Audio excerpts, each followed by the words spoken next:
છોટાઉદેપુરમાં પૂર્વ સાંસદ રામસિંહ રાઠવાના ભત્રીજાની ગોળી મારીને હત્યા કરાઈ.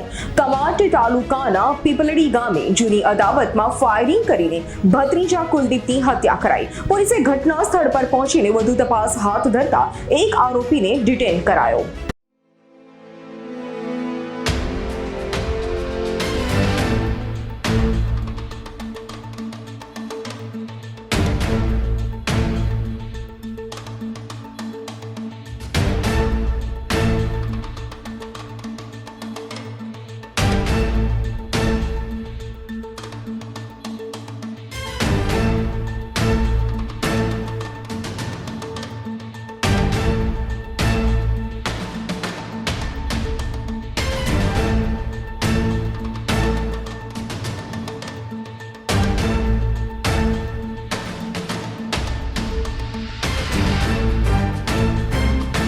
અમારી તમામ માહિતીથી અપડેટ રહેવા માટે જોડાયેલા રહો S9 ન્યૂઝ સાથે.